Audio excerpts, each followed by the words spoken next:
thank you to all of you who have been here for all or any of the sessions we've done. And if this is your first session with us, welcome, and we appreciate you being here today with us. I've really enjoyed this learning, and I've been really excited to receive some of your comments also, not just during the session, but in the between as well. And it's been really fun to get to hear from each of you. And so once again, I want to encourage you, as we're going along, if something I say doesn't make sense or you have questions, feel free to throw them in the chat, or you can interrupt me. We are not so formal here. All is good. Today, we're going to try and sort of bring a few strands we've left hanging together and also look at one sort of last aspect of the classical prophets in the Jewish literature that we haven't really examined fully. We talked about what is prophecy, that it's sort of well defined within the Jewish tradition. We're going to kind of look back at that. We talked last week about the prophet's job of really speaking truth to power, of going to those who are really in control of things and making sure they are acting ethically, and if not, challenging them, and if they are, encouraging them. Today we're going to talk about something a little broader, and that's the prophet's role in talking to the people. Whoever the people may be, it might be one specific person who is not necessarily powerful, but who needs the voice of the prophet. It might be the entire nation or the whole world. But there is this role that the prophets in the Jewish texts have, of really being a mouthpiece of God's words to people. And by God's words, I want to say both the specific words that God tells that prophet to say, but also sort of more generally, like the ethical and important moral, ritual, spiritual ideas that are in our tradition, that the prophet speaks about those ideals to the people in the times when they most need to hear them. And so we're going to take a look at a few different ways that prophets in the text do that. But also, the name of this class is The Prophetic Voice in the Modern World. And I want to kind of bring that back home in some more concrete ways, because we've talked generally about how the prophets in the text of the Tanakh primarily can be instructive to us or inspiring to us. But I want to also talk about the actual voice of modern day prophets. Because while the prophets of the Jewish canon, so I'm a rabbi, I consider them in sort of their own category. It's sort of a closed loop. We had these prophets, and the words that they said and were written down have their own special meaning to me as a rabbi and as a Jewish spiritual person. However, I believe that the prophetic voice, that same function, has been used by people throughout history, Jews and non-Jews. And while I don't claim to know if they have any special connection to God one-to-one, I do know that the words they're speaking, the ideas they're talking about, are a lot of those same ideas. And so I want to talk about all of that in 50 minutes. So we're going to get started. Again, please feel free to throw things in the chat. I just tried to share a screen and it did not work. Let's see if there we go. That's better. Hopefully you can all see that now. So again, what we're going to be talking about today is this idea that comes to me known as comforting the afflicted. It's a vague term because the afflicted aren't just people who are sick. Obviously, that's one category of afflicted people. And it's not just people who are in the most desperate of straits, though we're going to look at some of that too. People who are afflicted are the people. All of us are afflicted with various things at various moments. And so these words of the prophet coming to kind of comfort the afflicted are words that apply to all of us differently at different times in our own lives, and to the people of the world differently at different times in history. So before we get too deep into that, I want to kind of review. We've been operating with this definition by Rabbi Lord Jonathan Sacks of blessed memory, talking about what prophecy is and is not. And I wanted to kind of review it because there's a little piece that we sort of didn't really look at too carefully that I think is really important for our discussion today. And that is that a prophet doesn't speak merely to predict a future catastrophe, but rather to avoid it. And the inverse of that is that the prophet doesn't speak only to predict future catastrophes, but also speaks to predict future times of bounty. I'm trying to think of what is a good opposite word for catastrophe. I'm sure there is a good word that I'm not thinking of, but prophets also speak about a future of a world renewed, of a future of a world that is at its foundation different, better, and more holy than the world we're currently living in. And that's also a really important function that prophets throughout the tradition kind of weave through. So if we balance that from what we talked about last week, this idea that prophets kind of confront those in power with truth and say, if you don't, change your ways, these bad things are going to happen. Similarly, they confront people who are afraid, who are sick, who are in suffering from oppression, and say, this world too will change, and a better world is possible. And so those are kind of two sides of the same coin in a lot of ways. These, again, this is a list of the 55 kind of prophets that the rabbis of the Talmud single out as like the prophets when we talk about the prophets of the Tanakh.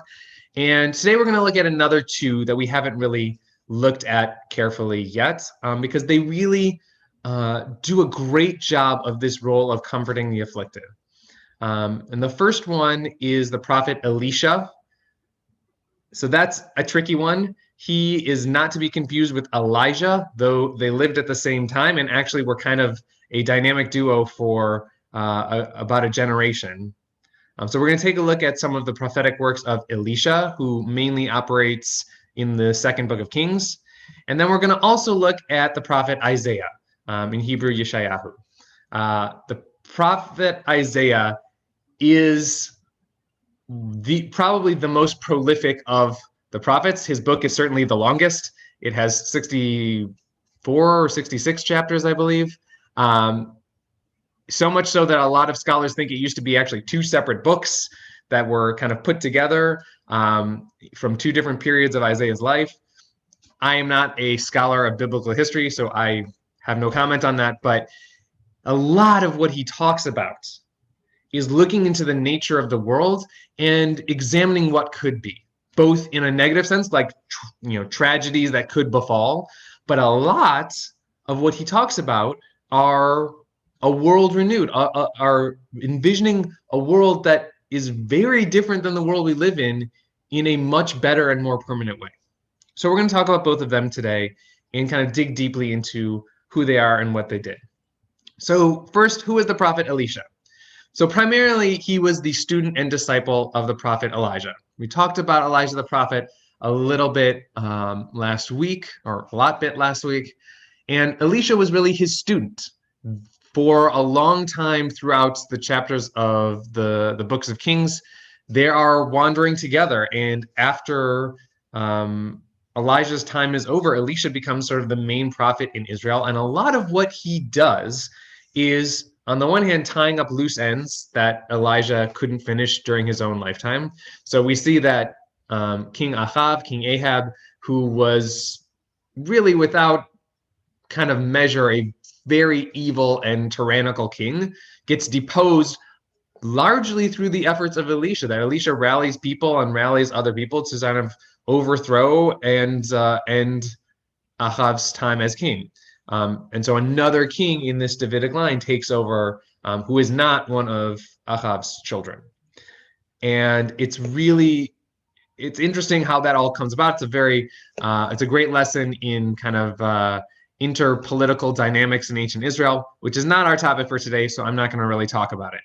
But the other huge part of Elisha's life was spent basically wandering throughout the land of Israel and interacting with people. A lot of the stories we hear about Elisha are these one-on-one situations where he encounters somebody, or maybe he purposely goes to visit them, and they're in some situation where either they've done something wrong and Elisha kind of calls them out on it and helps them do some sort of tshuva, do some sort of repentance, or more often he finds these people in terrible situations who don't know what to do, and he makes it so that they have a way out of that situation. Sometimes using magic. We're going to see a little bit of Elisha magic. It's very fun to watch the prophets do magic tricks, but also with wisdom, with real advice that they can take and use. And we're going to take a look at one of my favorite examples, which actually, after I was putting this all together a few weeks ago, just like 3 days ago, I was at a session where someone used this exact text to talk about something totally different. And I was like, it's a great text. You can use it for everything. So that was kind of exciting. I like when other rabbis have the same thoughts as me. But here is a text from chapter 4 in the second book of Kings. And what Elisha is really doing here is, this is kind of prototypical of all the things that he does. So he's been wandering, he's going to visit different people, and he comes across a certain woman. So this is kind of emblematic of a lot of his stories. A lot of the people he meets remain nameless, whether they're men or women or children, which is interesting because it's not rare that that happens in Tanakh, but it's rare that it happens all over the place, where one character meets a ton of nameless people. And a lot of the rabbis comment that this is a story about people, that this could happen to any of us. Any of us could be in this dire of a situation. Don't think yourself so great that you could never fall on hard times, as we'll see this certain woman does. And that's a really powerful teaching as well. So I'm just going to go through this story quickly, and then we'll dissect it. A certain woman, the wife of one of the disciples of the prophets, cried out to Elisha. So this is someone who is semi-known to Elisha, right? They have maybe met before. Said, your servant, my husband, is dead. And you know that your servant revered the Lord. And now a creditor is coming to seize my 2 children as slaves. So let me tease that out a little bit. This woman's husband had died. And the language of your servant means this is a person who is following God's commands, because that's what the prophets that's what Elijah and Elisha had been kind of going around telling people to do: be ethical people, be, follow God's commands, treat each other well. And so what she's saying is, you knew my husband, he was a good person, but now he's dead and they have debts. May sound familiar to some of you. Many of us have debts.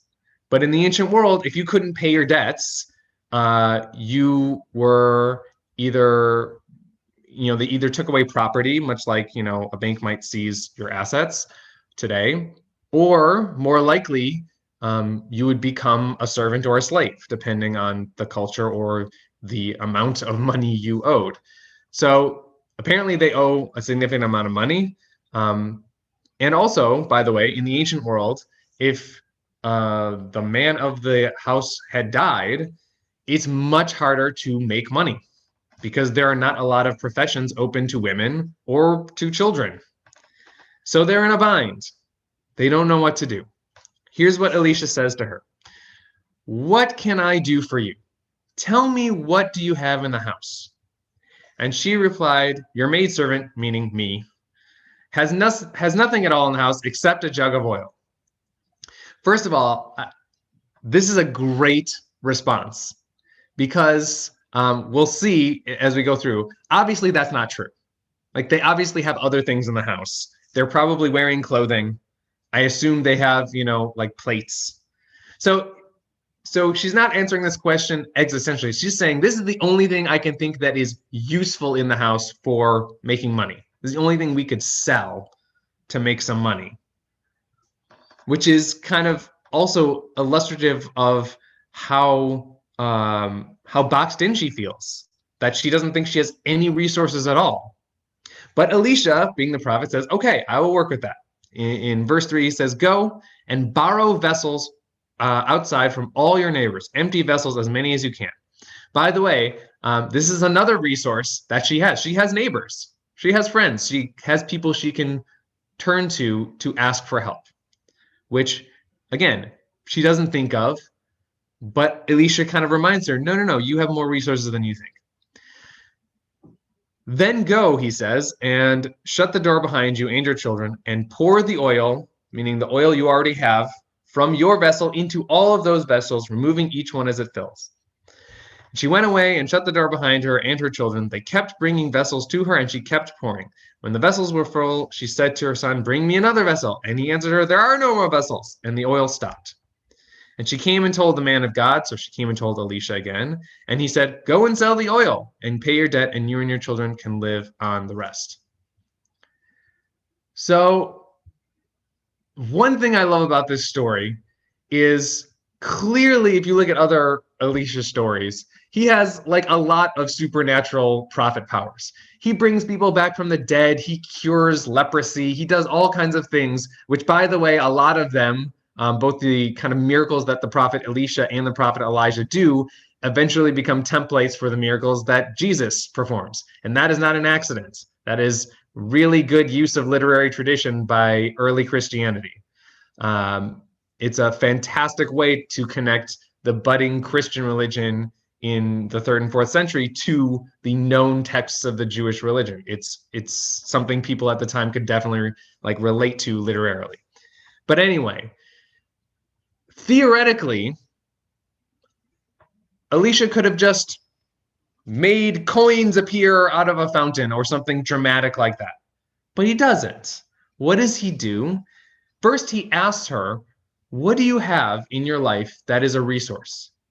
And asking someone that question makes them think about it. And in her answer, it's clear that she's like, "I have nothing. There's nothing I have. I'm at my wit's end. I've got nowhere to go. I've got nothing to do." But then as he gives her like a path, it's clear she does have things. She has the jug of oil.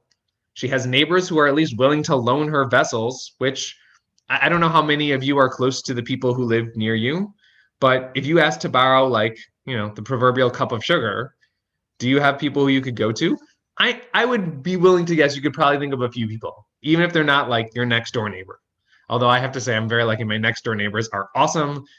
It's really nice to talk with masks on over our fence, separated by 10 feet.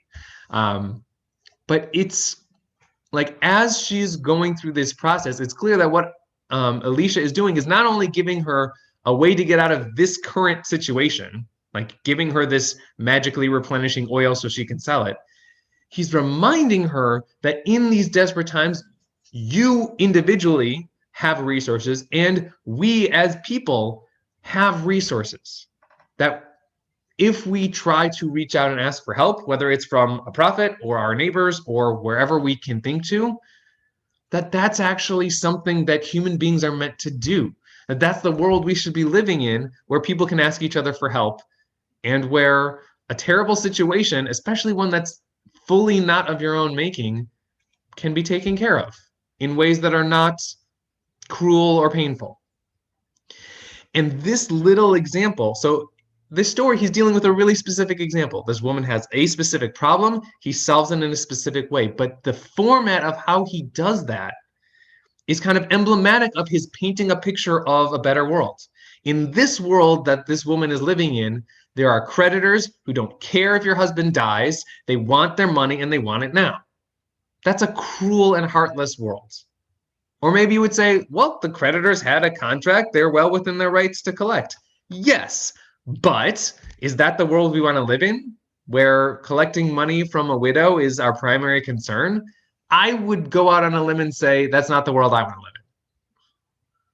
That the world I want to live in, I think the world that Elisha is painting here, is one in which the human concerns matter in the way we even do our business.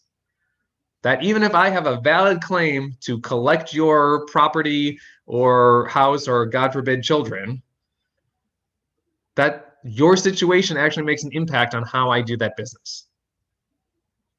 And that I would much rather have someone pay me back the money they owe me in maybe a more time extended fashion than just be cruel because I can, because I have power over.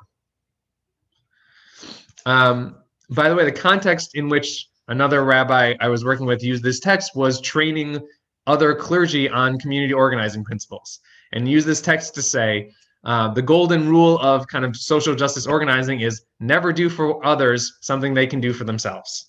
And this is the kind of emblematic text that talks about that. It's like Elisha could have just like waved a magic hand and like made the problem go away, but no, he sends her out makes her do some work, and figures out a way for her to like get back on her feet so that everything doesn't seem so dire. It's a fantastic text. It can be used in lots of different contexts, and I really think it shows that kind of that amazing way to paint the world as something a little bit better. There's a question I didn't get to see. Sheldon asked, what catastrophe was Elisha concerned with? What was his message? What were the consequences of his message? So Elisha's dealing with lots of catastrophes, kind of ever-evolving set of catastrophes. Here, this is a really micro catastrophe. This woman's world is coming to an end.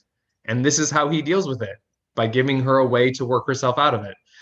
He also deals with the catastrophe of an evil tyrannical king, and he deals with that by rallying people to like go to battle against this king and depose him, and the king eventually is killed by the people. Very French Revolution style. So he deals with, in his life, he deals with lots of different catastrophes, and has a very different way of handling each of them. The next prophet I want to talk about is the prophet Isaiah. He's a little bit later on in history, about 100 years after Elijah and Elisha, a little bit more. And he's an interesting prophet because most of what we know about Isaiah comes from the book of Isaiah. So it's mostly his own words or his own writings that inform us of what's going on in his kind of world and his time. The main thing he's dealing with is kind of the fragility of the nation of Israel, which is just surrounded by these superpowers. The biggest threat is the Assyrian Empire, which has existed for a long time, but in his time, in the 8th century before the Common Era, they are really coming into power. They are the conquering empire who's really dominating the region, and they're sort of to the east of the land of Israel. To the west of the land of Israel, you have Egypt. Guess what? Egypt is still around. I don't know if you've looked at a map recently. Egypt's still a country today, even. I don't know if you know that. But a lot of Jewish people forget that after the Exodus story, we didn't defeat Egypt. It doesn't go away. It's a huge empire that's still massively powerful for another couple thousand years. And so now, in Isaiah's time, there's actually this, I don't want to say a schism, but like a kind of mental duality of, all right, we've got Assyria violently expanding on one side of us. We got Egypt on the other. Eventually, they're going to fight each other. And with all likelihood, the place they're going to fight is on our land, because Israel is right in the middle of the Fertile Crescent. That's where conquering empires want. They want that land. It's got a lot of historic significance, and it also grows food nicely. So the Jewish people and the Jewish leadership is trying to figure out, how do we handle that? Do we all leave? Do we all just say, they're going to trample through us anyway, so we just leave? Do we hide? Do we fight two different empires on two fronts? Do we make an alliance with one against another? And if so, which one? They both seem really terrible. Eventually, by the way, they do try to ally with Egypt. That goes terribly. The Assyrians trounce the Egyptians, and the Jewish people suffer for it, which is not great. All that being said, if you read through the very many chapters of the book of Isaiah, most of what he's doing is talking about a future that is yet to be, that is positive and affirming, that is better than the world we live in. And the reason he's talking about it so much is that in his time, the future looks bleak. The future looks very dark and very foreboding. Most of the people don't need him to say, oh, be wary of your actions, otherwise doom may befall you. They all think doom is going to befall them. That's what the entire populace is thinking. What else would they think? There's definitely war coming to their borders. And so a lot of what he's doing is saying, you're right, war might come. There's these giant empires. But you have something they don't. You have promises from the creator of the world. You have a history of surviving giant, powerful empires. And so what I'm going to do is I'm going to paint that picture in very specific detail. I want you to hold on to the people that you are. I want you to work and pray and, build for that day when this is no longer a threat, because that day will actually come. So a lot of the things that we look at in the book of Isaiah are on that line of message. And there's a phenomenon in the Jewish calendar in the late spring, early summertime, where the haftarot that we read week after week, so the haftarah, every week Jewish people read a section from Torah, from the 5 books of Moses, Genesis, Exodus, Leviticus, Numbers, and Deuteronomy, and we read an accompanying section from either one of the books of prophets or books of writings that somehow thematically relates either to the Torah portion or to the week we are in the calendar. So like the week before Pesach, the haftarah we read talk about some things having to do with the Exodus story. But in the 3 weeks leading up to the holiday of Tisha B'Av, which is kind of seen as the most solemn and mournful day on the Jewish calendar, there are these 3 haftarot of what are called rebuke. And they're very harsh. They are unambiguous in their criticism of human beings in general and the Jewish people specifically. And they're really hard to read. They're sad and depressing and, kind of the things you would beat your chest over. And then right after Tisha B'Av, the 7 weeks between Tisha B'Av and Rosh Hashanah, when the New Jewish year starts, there are these 7 different Shabbatot, these 7 different weeks. And each one of those Shabbat services has what are called a haftarah of consolation. And all of those come from Isaiah. They all come from Isaiah. They're almost all in order. There's 1 week where they're not in exact order, but they all come from the book of Isaiah, which says something about who Isaiah is, that all of these haftarot that are supposed to comfort people and get them ready for a positive start in the new year are all his words. And so this is actually from that first haftarah. It's the beginning of chapter 40 of the book of Isaiah. Like I said, lots of chapters in the book of Isaiah. And when it appears, it's a special Shabbat called Shabbat Nachamu, because the haftarah, this reading here begins, Nachamu, Nachamu Ami Yomar Elohechem. Comfort, comfort, O my people, says your God. Speak tenderly to Jerusalem and declare to her that her term of service is over, meaning her term of slavery, her term of oppression is over, that her iniquity is expiated. For she has received at the hand of the Lord double for all her sins, meaning that the reward coming in the future is twice as good as the badness of all of our hard times. Which, if you know Jewish history, even Jewish history up until this point, there are lots of hard times, lots of badness. So saying double the good times in the future coming are double all the bad times you've already had, that's a lot. That's a good time. That's not a small prediction. Let me see. Harriet asks, in Isaiah, is there a mention of a time in the future when the lion will lie down with the lamb, swords into plowshares, prophesying a millennium of peace? You said prophets don't act as oracles. What is this prophecy? Is he projecting an actual future for Israel? Yes. So I will be honest, I don't remember if those actual metaphors are specifically from Isaiah, but yes, he does use exactly that kind of thematic mechanism to talk about the future of the Jewish people. We're going to look at another text, if the page will change. There we go. Where he outlines a lot of this future. So actually the prophet Jeremiah, I think, is the one who talks about lions and lambs laying down together, if I remember correctly. And Micah talks about beating swords into plowshares. That's also in Psalms and also in Proverbs. That's a pretty common image that comes up a lot. Here's one of the ones that Isaiah comes up with to kind of try and talk about this kind of blessed future. It says, and all your children shall be disciples of God, meaning both that they'll follow in mitzvot and ethical commandments, but also that they'll have a relationship, a spiritual life, and will be able to fulfill that because they won't be constantly worried about being slaughtered or having enough money to feed themselves or where are they going to live or how is their future going to be. that their main work in the world will be just having a relationship with God and being at peace. And great shall be the happiness of your children. You shall be established through righteousness. You shall be safe from oppression. You shall have no fear. Can you imagine that? A world with no fear? From ruin it shall not come near you. Surely no harm can be done without my consent, my meaning God's. Whomever would harm you shall fall because of you. So imagine a Jewish people living in this tiny, sliver of land, surrounded by massive empires. And the prophet Isaiah is saying, you don't need to be afraid in this world that's, on its way, because no one will be able to harm you.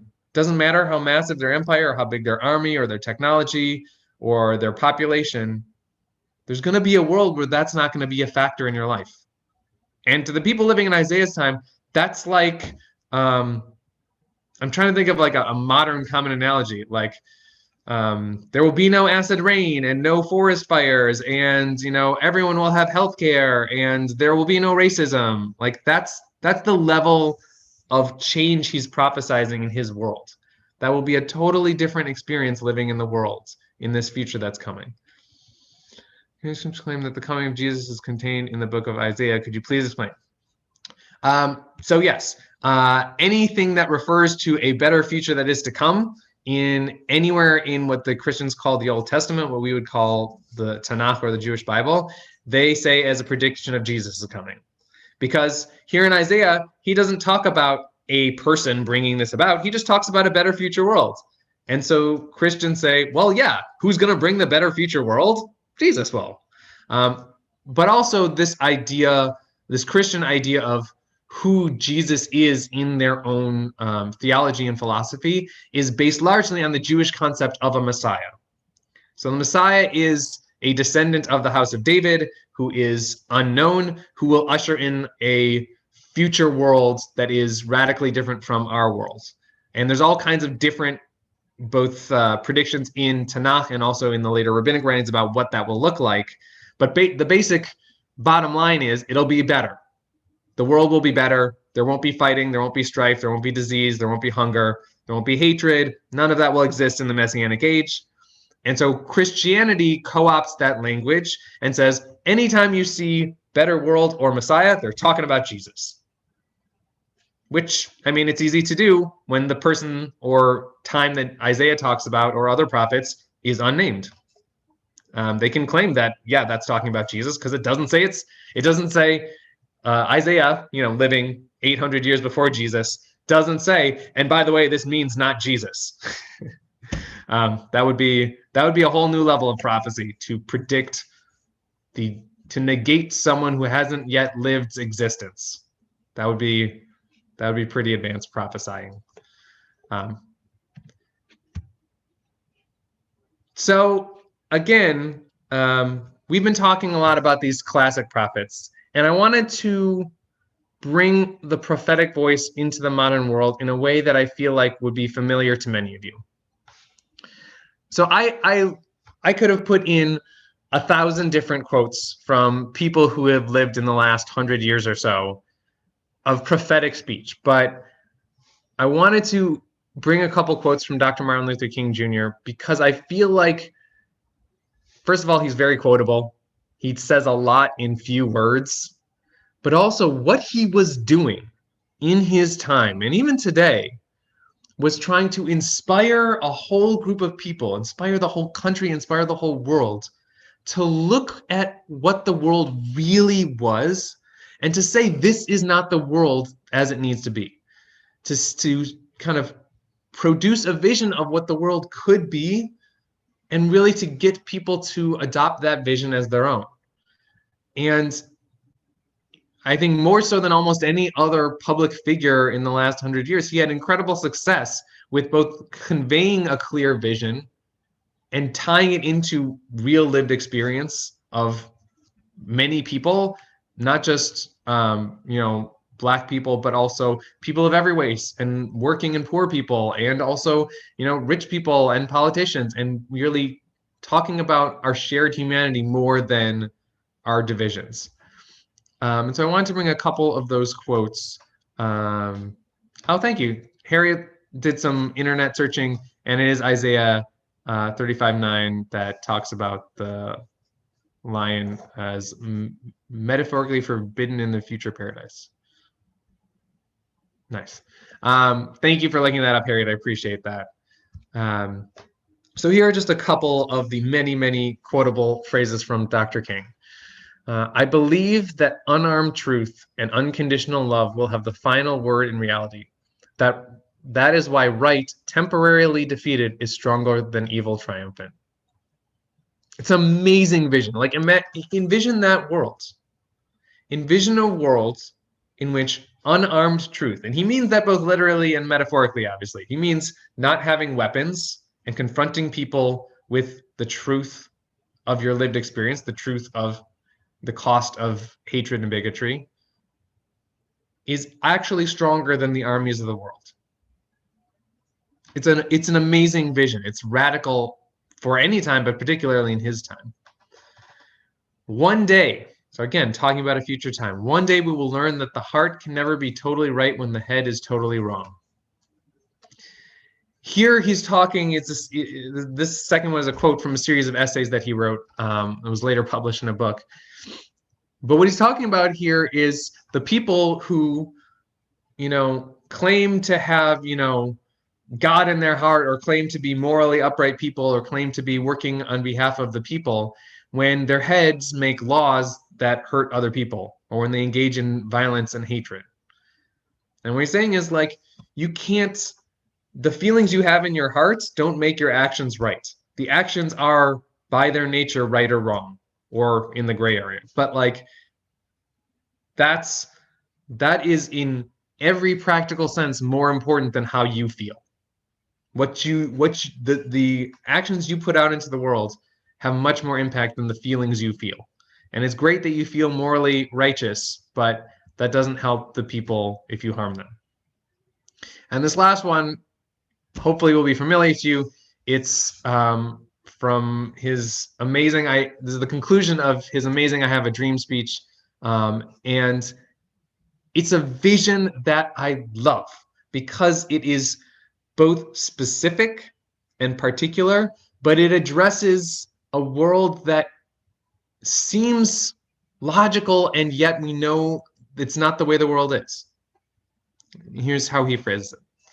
When this happens, when we allow freedom ring, when we let it ring from every village and every hamlet, from every state and every city, we will be able to speed up that day when all of God's children, black men and white men, Jews and Gentiles, Protestants and Catholics, will be able to join hands and sing in the words of the old Negro spiritual, free at last, thank God Almighty, we are free at last.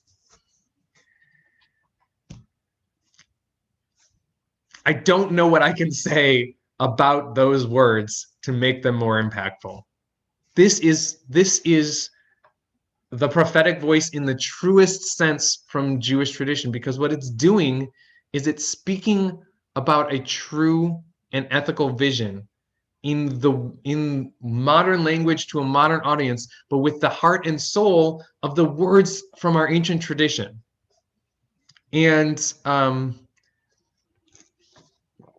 lot of times when I'm teaching or when I'm giving sermons or things like that, if I talk about, issues of the modern day, whatever issues might come up, there's sometimes people who come to me and say, Rabbi, I wish you would just, talk about the Torah and teach us what the text says and kind of analyze the words and do that. And my response always is, that's what I was doing. Like, if you just read Torah texts and all you get from them is like, oh, so apparently you're supposed to set aside meal offerings for the priest to eat in the days of the temple. It's like, well, that's great, but we don't sacrifice animals anymore, and we don't have a temple in Jerusalem, and like, that's wonderful history. But if all you learn is like, oh, we used to do funny rituals with incense, like, that's not what the Torah is trying to teach you. What the Torah is trying to teach you is a way to live in the world, to increase its holiness, to raise up all of humanity, and to really bring God's essence into your everyday. That's what Torah is trying to teach. And I think that when we talk about the prophetic voice, it's in some ways it's easier to read the prophets from the Tanakh because, we have this context that, oh, they got this message directly from God and they're giving us the message. Therefore, we should take it really seriously and they know what they're talking about. It's easier to dismiss somebody who says the exact same truths, who holds up the exact same mirror to our modern society, saying like, oh, what do they know? What do they know? It's not like they got a hotline to God. Well, maybe they do, maybe they don't. I will never know such things. But speaking in the voice of not just God, the entity, but speaking in the voice of godliness is one of the most important functions of the prophet. And I think one of the most important things we need to bring into our lives in modern times. One of my amazing teachers, Rabbi Harold Schulweis of blessed memory, talked about God not as a noun, but God as a gerund. So a gerund are the verbs that end in ing. That what good is it to talk about, God as being, full of love if you're not full of love? What good is it to talk about God as healing the sick if you're not going out and healing the sick? That it's more important to talk about the things we do as godly than to know what God's actually up to every day. And that really by doing those godly things, which our Jewish tradition is very clear about, it says so many times, don't oppress the stranger, more times than any other direct command. It says, don't oppress the stranger. It says, don't hate your brother in your heart. It says, feed the stranger and clothe the naked and don't oppress the widow and the orphan. And, make a society that is worthy of being God's. Make a society that God should care about. That's kind of what the prophet does, is get us to refocus on those godly qualities, those godly actions, the ways we can be in the world. Tony Granello points out, God spoke to Moses this week. Pharaoh is here to kill you. This is not a time to hope and pray. This is a time to act. Plunge into the sea so I can help you in your action. Analogy to COVID, enemy place. Interesting. So there's this famous part when the Jewish people get to the Sea of Reeds, and it's after all the plagues. Pharaoh's in hot pursuit, and the people are like, what do we do now? We've got Egypt behind us coming to attack us. We got the sea in front of us. We can't cross the sea. And Moses says, don't worry, I'll talk to God about it. And he kind of raises up his hands, and God says, what are you doing? Don't ask me about it.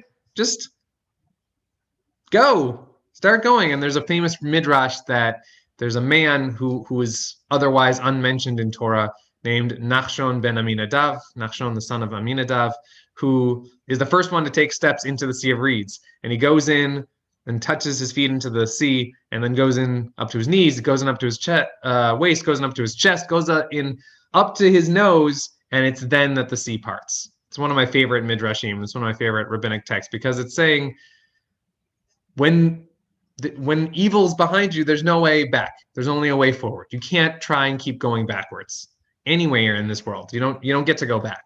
You only get to move forward. And so we have to find the best way to move forward into a better world. So are we to believe that Hashem was speaking to Martin Luther King Jr.? That's a great question. I really hope that one of you can someday get in touch either with Dr. King or with Hashem to answer that question. I don't know the answer. I would love to know the answer, but I don't really, my personal belief, and you're free to disagree with me on this, my personal belief is that it doesn't actually matter. My personal belief is that Dr. King doesn't have to have a hotline to God to understand what God wants of us, because it's really clear both within our shared texts, what Christians would call the Old Testament, but also within Christian texts as well, that what we are doing needs to be ethical, and what's ethical is a lot of times really clear. Maybe not in every situation, but as general kind of principles, what's ethical and what's not ethical, it's fairly stark. And the beauty of what Dr. King was saying is, on one sense, a world in which people treat each other well is a non-controversial thing. Like, very few people would say, no, my my vision of a world is a vision of a world where no one is treated well. No one is going to say that. That sounds ludicrous to say. Most people in their hearts say, I want a world where I'm treated well and the people I care about are treated well, and then other people, I could take or leave. And so the radical thing about what Dr. King is saying is that both in his time and in our time, people are not all treated well. And the reasons why certain people are not treated well have often very little to do with who they are as individuals or what they have done in their lives. A lot of it has to do with the categories he lays down, whether they're black or white, whether they're Jews or Gentiles, whether they're Protestants or Catholics, whether they're rich or poor or old or young or any other category they fit into, than who they are as a Scot or a Lisa or a Bonnie or a Tony or anyone else. Have courage, live your life with necessary care. I like that. It's a good message. There's one more kind of text that I wanted us to look at.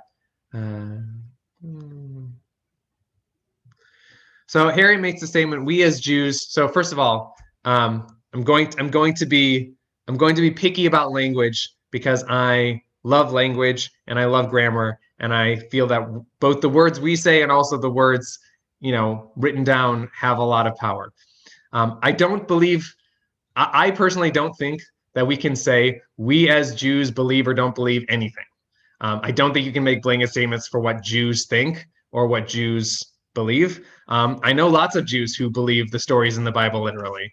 I believe that there's a lot of, I believe that the way that Torah was written, it was written to be read.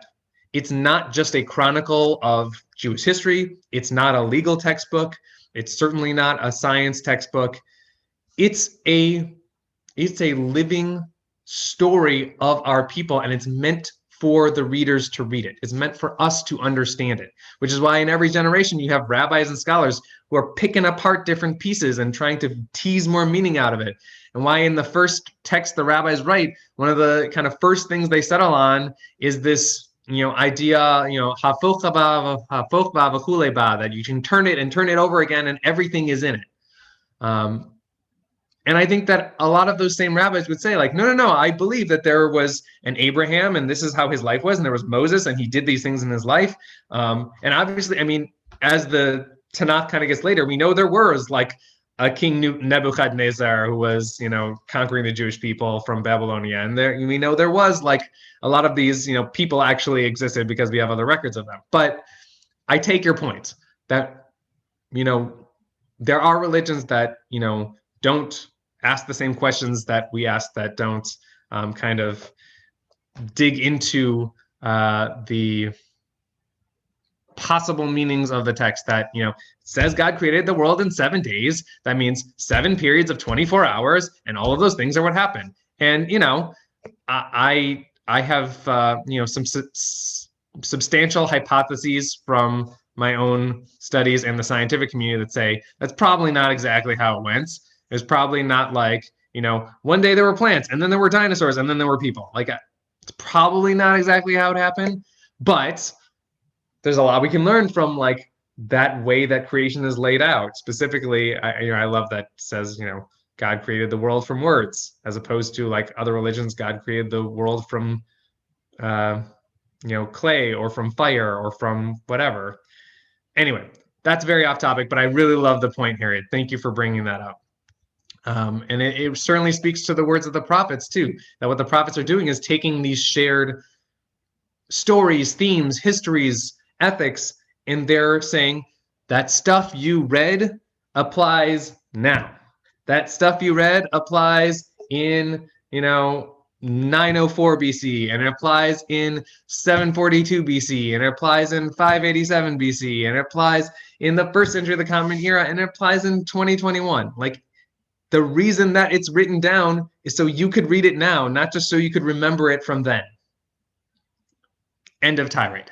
So this last text I wanted to show you may be familiar for some of you. It is a very recently written and shared text.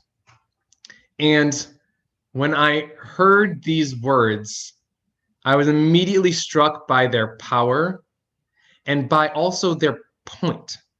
Because I think the author wrote these words exactly to do what the prophets we've been talking about today are doing. It's to comfort people in the knowledge that the future world could be a better one, and that we should be audacious in our views of what the future could hold. So I want us to take a look together. Ooh, hold on. I want us to take a look together at this text. So this is from the amazing poet laureate Amanda Gorman, the youngest poet laureate in American history. She presented this as her invocation at the inauguration of President Biden last week. And I was blown away by it. And I want you just for a second to think about this poem as a vision for the future. And think about it through the lens of the text we've been looking at today, and if you've been with us in other sessions, from the past 4 sessions. And so here's what she lays out. So let us leave behind a country better than the one we were left with. Let every breath from my bronze-pounded chest, we will raise this wounded world into a wondrous one. We will rise from the gold-limbed hills of the west. We will rise from the wind-swept northeast, where our forefathers first realized revolution. We will rise from the lakefront cities of Midwestern states. We will rise from the sun-baked South. We will rebuild, reconcile, and recover, and every known nook of our nation and every corner called our country, our people diverse and beautiful will emerge, battered and beautiful. When the day comes when we step out of the shade, aflame and unafraid, the new dawn blooms as we free it. For there is always light if we're only brave enough to see it, if we're only brave enough to be it. I think that this is so much what our ancient prophets wanted of us. See, I'm like tearing up already just reading this out loud. If you haven't, by the way, watched her read her whole invocation, so this is just the last part of it, I highly recommend. It is some of the most beautiful poetry I've ever seen. And you can read collections of the rest of her poetry. She's a brilliant writer. She was named, I think, the poet laureate of either the city of Los Angeles when she was 16. So she's an amazing writer, but this is more than just poetry. This is more than just, an emotional look into our world. It's a vision of the future. It's a vision of what our world could be, but isn't now. And that's really what reading the prophets is. Whether we're talking about, the ancient prophets of Israel throughout the Tanakh, or we're talking about, modern ethical teachers who are using those same beautiful ideas to kind of help us go into a better world. And, I really feel that that's really, what our tradition wants of us. It wants us to be building that better world. And part of the struggle is that, well, we've had these same messages in every generation. Why haven't we built this better world yet? I fundamentally believe, the oft quoted justice adage, originally attributed to Dr. King, that the arc of the moral universe is long, but it bends towards justice. And so maybe in our lifetime, we don't get to live in this ideal world, but maybe we do, and maybe our work can move us ever closer to that day. So I saw a lot of different questions as I was going through. I want to make sure to address a couple of them, but if people have specific questions, also we have a few minutes still. Yes. Oh, yeah. Lisa said, I love her hand gestures as she was speaking. Yeah, she's watching her speak is way better than listening to me read her speak. It's night and day. Please, if you haven't already seen it, go and watch it. It's fantastic. Thank you, Harriet. That was really wonderful. Does anybody have any questions or thoughts or things about prophets that we just totally didn't cover? Because there are lots of things about prophets that we didn't cover even in 4 sessions. There's, as you've seen from the graphics, there was 55 of them. We didn't talk about most of them, although I think the examples we looked at were kind of emblematic of what a lot of the prophets do and try to accomplish. Rabbi, yes, as you acknowledged, there really is still a whole lot of stuff about the prophets that you weren't able to cover during these past 4 sessions. I think that's the perfect segue to tell you we would all love to have you come back and teach us another session on the prophets. There's so much substance, but more than the substance itself was the things that you were able to pull out of the text and to share with us. This has been a really profound experience for me, and I'm sure for some of the other people on this session as well. And I want to thank you on behalf of all of us and on behalf of the Merowitz Center for the beautiful way in which you presented this very wonderful topic. So thank you, and know there'll be a letter in the mail to find another time to bring you back.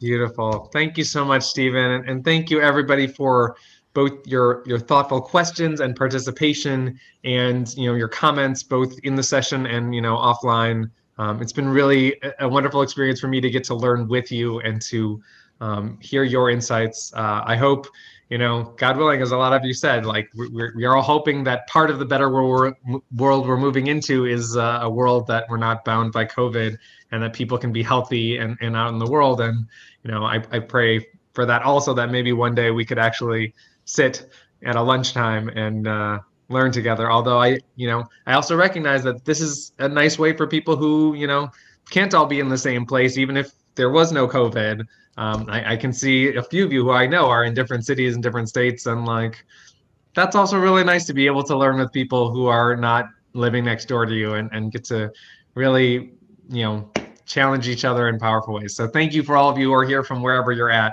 I look forward to being able to learn with you again soon. Thanks, Rabbi. Thank you so much. See you soon. Bye, Rabbi. Bye, everyone.